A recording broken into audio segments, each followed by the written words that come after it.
కుబేర వ్రత కథ ప్రారంభ. నైమిసారణ్యములో మహర్షులంతా సత్రయాగము చేస్తుండగా ఆ యాగానికి వ్యాస శిష్యుడైన సూతుల వారు కూడా వచ్చారు. మధ్యాహ్న సమయములో మహర్షులంతా సూతుల వారి వద్దకు చేరి, ఓ సూత, నీవు సర్వ పురాణాలు వ్యాసుల వారి వద్ద తెలుసుకున్న మహానీయుడవు. ఈ భూమండలంలో అందరూ సుఖాన్నే కోరుకుంటారు. ఆ సుఖం ఎంతో కష్టపడి తపస్సు చేస్తే లేక భగవంతుని అనుగ్రహం ఉంటే కానీ లభించదు. అంత కష్టపడే స్వభావం కలియుగంలోని మానవులకు ఉండదు. తేలికగా ప్రతివారు ధనవంతులు కావాలంటే ఏ వ్రతం చేయాలో దానిని మాకు తెలియజేయము అని ప్రార్థించిరి. అప్పుడు సూతుల వారు, ఓ మహర్షులారా, లోకుల మేలు కోసం మంచి ప్రశ్న వేశారు. అటువంటి వ్రతం ఒకటి ఉంది. దానిని కుబేర వ్రతం అంటారు. ఈశ్వరుడు కుబేరుని మీద అనుగ్రహం కలుగగా దేవతల సంపదనంతా పొందపరచమని ఆ కుబేరుని హస్తగతం చేసినాడు. అతని అనుగ్రహం వలనే కుబేరుడు ఉత్తర దిక్కుకు పాలకుడుగా అధికారమును పొందెను. అతని భార్య చిత్రరేఖ అని పేరు పెట్టుకున్న ఆరోగ్య కుబేర ధనలక్ష్మి. లక్ష్మీ సహితుడైన ఆ కుబేరుని ఆరాధించిన వారు ధనవంతులై సుఖపడతారు. అందులో సందేహము లేదు. కుబేరునికి ఈ పదవి కలుగుటకు కారణం చెబుతాను, శ్రద్ధగా వినండి. కాంచీపురములో ధనదత్తుడు అనే షావుకారు ఉండేవాడు. అతడు ఎన్నో వ్యాపారాలు చేసి ధనాన్ని కూడబెట్టాడు. ధనాన్ని సంపాదించడమే గాని ఖర్చు పెట్టేవాడు కాదు. అతడు ఆ రోజులలో చాలా ధనవంతుడనే పేరు ప్రతిష్టలు సంపాదించాడు. దానికి తోడు 4 కుమారులు, 5 కుమార్తెలు ఉండేవారు. ధన సంపద, కుటుంబ సంపద గల ఆ షావుకారు కుటుంబం గడవడానికి కూడా సరిగా ఖర్చు పెట్టక పీనాసితనంతో జీవయాత్ర గడిపేవాడు. పిల్లలందరికీ కూడా ఈ గుణాలే నేర్పి వారిని కూడా తన బాటలోనే నడిపించేవాడు. కుమార్తెలకు పెళ్లిళ్ళు చేసి అల్లులను తెచ్చి ఇంట్లో పెట్టుకుని వ్యాపారాలు చేయించేవాడు. చివరికి ఆ ధనదత్తుడు మహారాజులకే అవసరం వస్తే ధనాన్ని వడ్డీకి ఇచ్చే స్థాయికి పెరిగిపోయాడు. పైసా ఖర్చు పెట్టాలంటే ముందు వెనక చాలా ఆలోచించేవాడు. దేవాలయానికి వెళ్ళి దేవునికి నమస్కారాలు పెట్టి ఒక్క పైసా అయినా దానం చేసిన పాపాన పోలేదు. పీనాసివాడనే పేరు తాను పొందడమే గాక ఇంటిలోని వారందరికీ ఆ పేరు వారసత్వంగా అందించాడు. కాలం గడిచిపోతోంది. ఒకనాడు మహాసిద్ధుడు ఒకడు ధనదత్తుని ఇంటికి వచ్చాడు. అతన్ని చూడగానే ధనదత్తుడు కమ్మని కబుర్లు చెప్పి ఒక నమస్కారంతో సరిపెట్టి ఊరిలో చాలామంది స్వయంపాకాలు ఇచ్చేవారున్నారని దయచేసి వెళ్ళమని సాగనంపి తలుపులు వేసుకున్నాడు. కొద్ది రోజులు గడిచాయి. మళ్ళీ ఆ సిద్ధుడు ధనదత్తుని వద్దకు వచ్చాడు. ధనదత్తుడు మంచి మాటలు చెప్పి ఆ సిద్ధుని వెళ్ళి రమ్మన్నాడు. ఆ సిద్ధుడు ఏదో చెప్పబోతుండగా మాట వినిపించుకోకుండా తలుపులు వేసుకుని లోపలకు వెళ్ళిపోయాడు.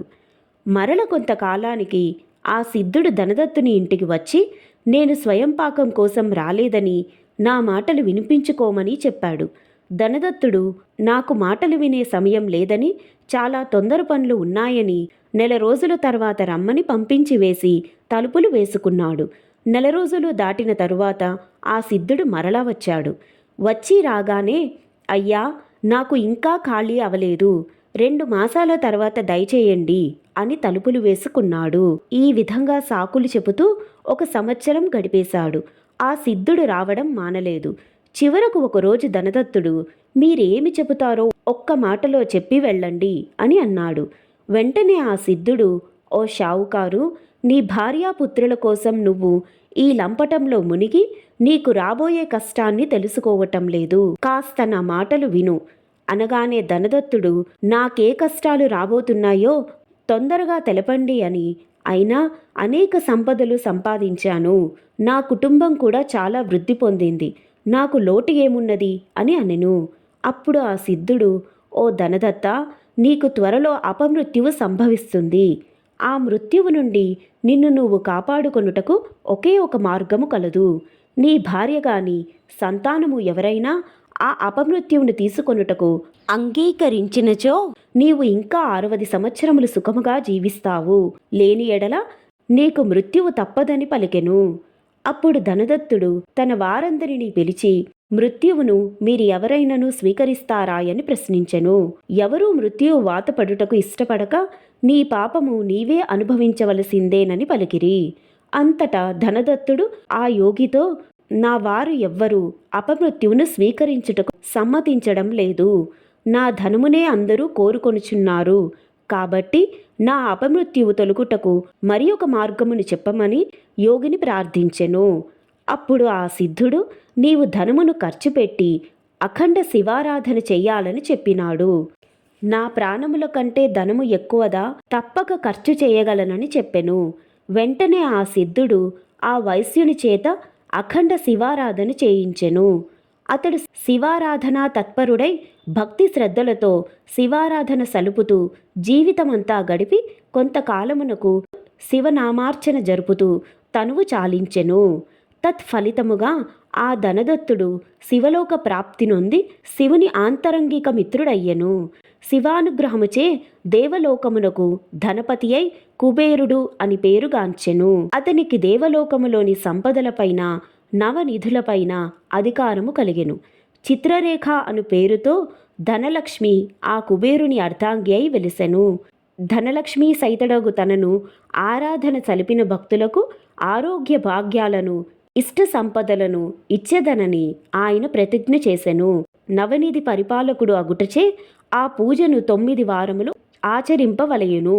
9 మందిచే చేయించిన వారికి అంతులేని సంపదలు ఇచ్చెదననియు ప్రతిన పూనెను. 9 గురువారములు గాని 9 శుక్రవారములు గాని ఈ వ్రతమును ఆచరింపవలయును. 10వ వారము ఉద్యాపన చేయవలెను.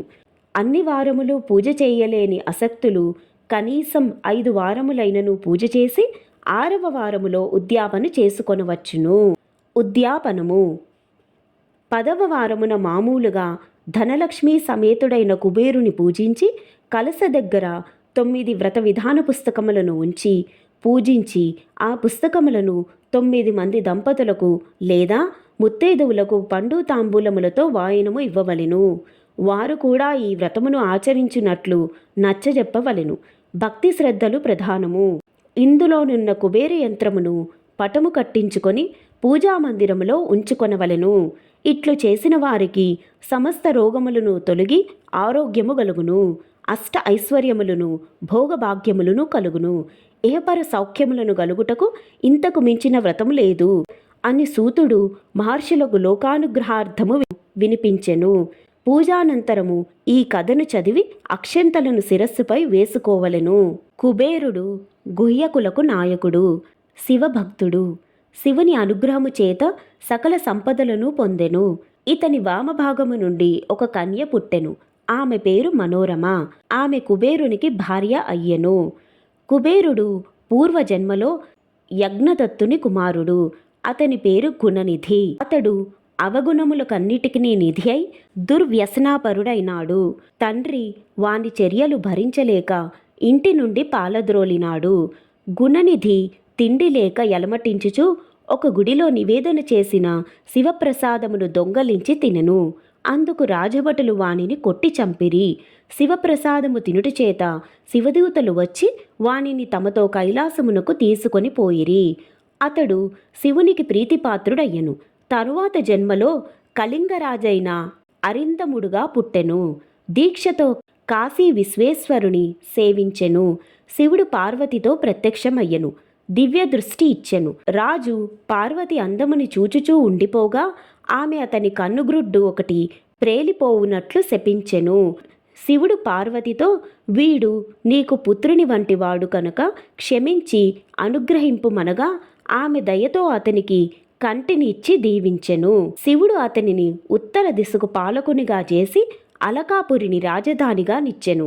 ఉత్తర దిక్కు కుబేర స్థానమైనందున గృహ నిర్మాణము చేయునప్పుడు ఉత్తర దిశను ఖాళీగా ఉంచవలెనని వాస్తుశాస్త్రము.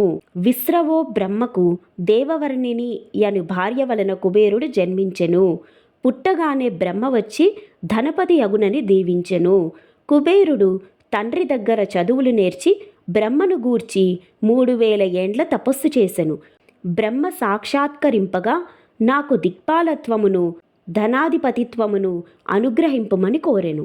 ఆయన ఆ వరములను పైగా పుష్పక విమానమును కూడా ఇచ్చెను.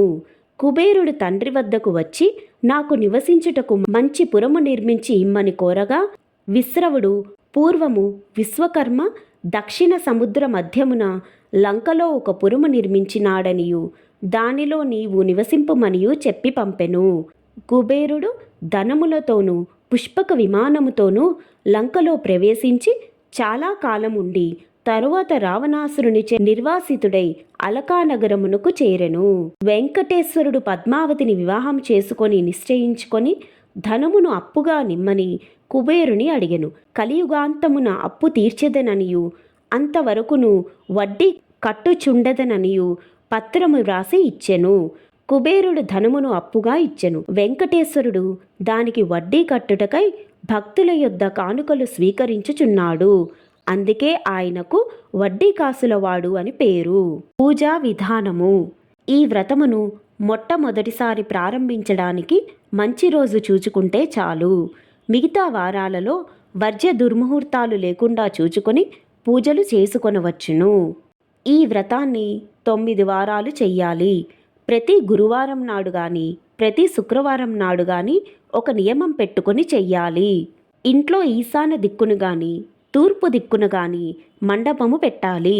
మండపం పెట్టే చోట పసుపుతో గాని ఆవు పేడతో గాని శుభ్రంగా అలకాలి. ఆ పైన అందంగా పద్మాలు పెట్టాలి. దాని మీద ఒక పెద్ద తువ్వాలు పరిచి 5 సోలలు బియ్యం పొయ్యాలి. వెండిది గాని రాగిది గాని ఇత్తడిది గాని ఒక చెంబు బియ్యం మధ్యలో నిలపాలి. ఆ చెంబు మీద ఒలిచిన కొబ్బరికాయను ఉంచాలి. ఆ కాయ మీద ఒక రవికల గుడ్డను చిలకలా చుట్టి పెట్టాలి. ఆ కలశమునకు వెనుక వైపున కుబేర యంత్రమును కుబేరుని చిత్రపటమును నిలబెట్టాలి. వెండితో రూపాయి కాసంత లక్ష్మీ ప్రతిమను చేయించి దానిని కూడా కుడి ప్రక్కన ఒక రూపాయి బిళ్లను కుబేరుడుగా ఒక తమలపాకులో పెట్టి కలశమందు ఉంచాలి. పూజా సమయంలో కలశములో నీరు పోసి 1 పైసా వెయ్యాలి. పసుపు గణపతిని చేసి వేరే పళ్ళెంలో 5 సోలల బియ్యం పోసి ఆ బియ్యంలో పెట్టి పూజించి పూజ అంతా పూర్తయిన తరువాత పసుపు గణపతిని తీసి దాచుకొని ఈ బియ్యాన్ని మండపంలో పోసిన బియ్యాన్ని కలిపి పూజ చేయించిన బ్రాహ్మణుడికి ఇవ్వాలి. తువ్వాలును కొబ్బరికాయను కలశంను రవికల గుడ్డను దాచుకొని తర్వాత పూజలకు వాడుకోవచ్చును. 9 గురువారాలు గాని 9 శుక్రవారాలు గాని ఇలా పూజలు చేసి 10వ వారంలో ఉద్యాపన చేసుకోవాలి. ఈ 10 పసుపు గణపతులను నిర్మాల్యాన్ని మొదటి నుంచి జాగ్రత్త పెట్టి ఉద్యాపన అయిన తరువాత ఒక నదిలోనో చెరువులోనో కాలువలోనో నిమజ్జనం చెయ్యాలి. ప్రతి వారం పూజలోనూ 9 వ్రత పుస్తకాలను కూడా ఉంచి పూజించాలి. పూజ తరువాత వాటిని 9 దంపతులకో ముత్తైదువులకో పంచిపెట్టి వారిని కూడా ఈ వ్రతం చేసి శుభాలు సంపదలు పొందండని కోరాలి. లక్ష్మీ స్వరూపమైన ధనానికి కుబేరుడు అధిపతి కనుక ఆయన అనుగ్రహం పొందడానికి వ్రతాంతమందు అష్టలక్ష్మి మహాలక్ష్మి స్తోత్రాల్ని కనకదారా స్తోత్రాన్ని పారాయణం చెయ్యాలి. ఉద్యాపనం రోజున 81 కుబేరు వ్రత పుస్తకాలను శక్తి లేని వారు 9 పుస్తకాలను పూజించి భక్తులకు పంచిపెట్టాలి. అందువల్ల వారికి మనకు కూడా సుఖ సంతోషాలు కలుగుతాయి. ప్రతి వారం పూజానంతరం వ్రతకథను శ్రద్ధగా వినాలి. తరువాత టెంకాయని కొట్టి నివేదించాలి.